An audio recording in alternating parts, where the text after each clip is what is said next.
ভালো আছেন? ইনশাআল্লাহ ভালো আছি। আপনাদের দয়ায় আমিও ভালো আছি। প্রথমত শুকরিয়া জ্ঞাপন করছি আমার সেই আল্লাহ তাআলার প্রতি যে আল্লাহ তাআলা আমাকে দুনিয়াতে প্রেরণ করেছে, সুস্থতার সহিত আপনাদের সামনে এসে কথা বলার সুযোগ করে দিয়েছে, তার জন্য আমি শুকরিয়া জ্ঞাপন করছি। আলহামদুলিল্লাহ। তো আমি প্রথমত এই প্ল্যাটফর্মে আসার একটি কারণ আমার আম্মাকে নিয়ে আমি খুব চিন্তিত ছিলাম। আমার আম্মা ভীষণ অসুস্থ, আর আমরা অনেক চিকিৎসা বাংলাদেশের মধ্যে করিয়েছি এবং চিকিৎসা শেষ।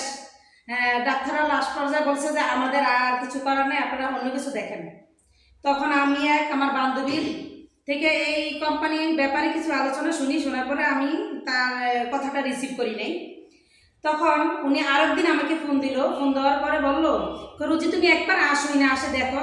তো আমার হাজব্যান্ডে কয় এতবার যখন ফোন দেয় তুমি যাও না, যায় দেখো কি অবস্থা।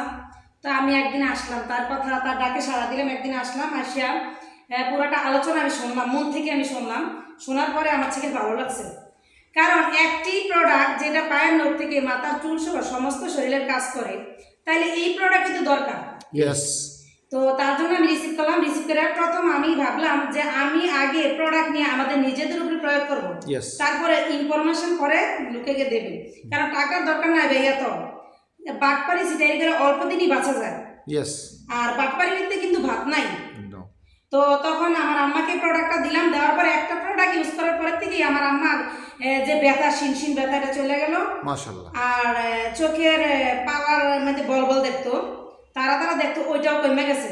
তখন আমি ভাবলাম আম্মু যে কাজ করতেছে, তোমার মনে শরীরে কাজ করতেছে। তখন এটা প্রায় অনেক দিন যাবত ইউজ করানোর পরে আমার আম্মার সেই ব্যথাটাও নাই, পাও এমন মোটা মোটা ফোলা ছিল সেটাও নাই, আর যে বল তারা দেখতো ওইটাও নাই। এখন আমার আম্মা সম্পূর্ণরূপে সুস্থ, আলহামদুলিল্লাহ।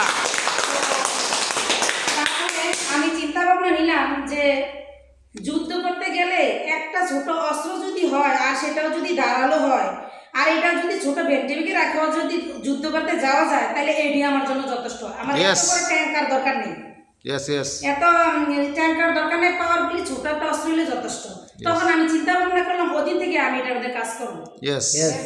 কারণ আমিও অনেক বড় বড় বিজনেস করেছি, এর মধ্যে হার জিত লস কিন্তু আছে, কিন্তু এটার মধ্যে এমন একটা প্ল্যাটফর্ম, এটার মধ্যে পাওয়ার বহুত কিছু আছে, কিন্তু হারাবার কিছুই নেই।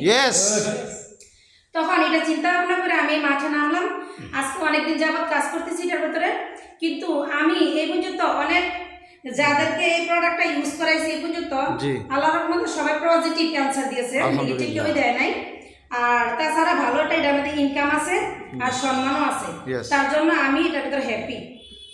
তো আসল কথা কি, আমরা কথা বলতে গেলে কিন্তু বলতে পারি, 5-10 জন মানুষের সাথে কথা বলতে পারি, পাবলিক যে ফাংশন আমরা কাজ করি কথা কিন্তু ওই জায়গায় বলতে পারি, স্টেজে অ্যাভেলেবল কথা বলি না।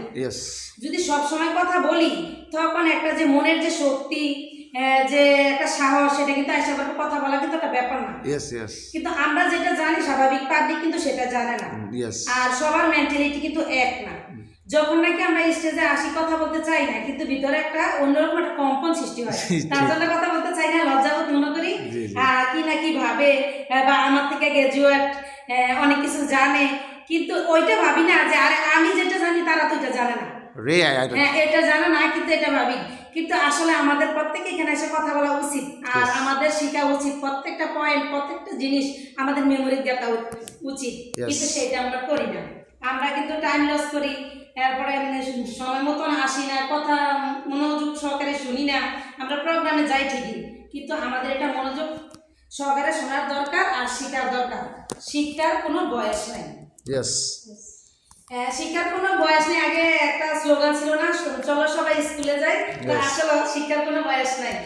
তা আমাদের শিখতে হবে, জানতে হবে। যদি বিজনেস করতে চাই তাহলে ভালো কথা শিখতে হবে, আর ভালো কিছু জানতে হবে। আর আমি নাই জানি তাহলে কিভাবে প্রচার করবো? আমাদের এই কোম্পানির নাম হচ্ছে সুইজারল্যান্ড গ্লোবাল লিমিটেড। তো আমরা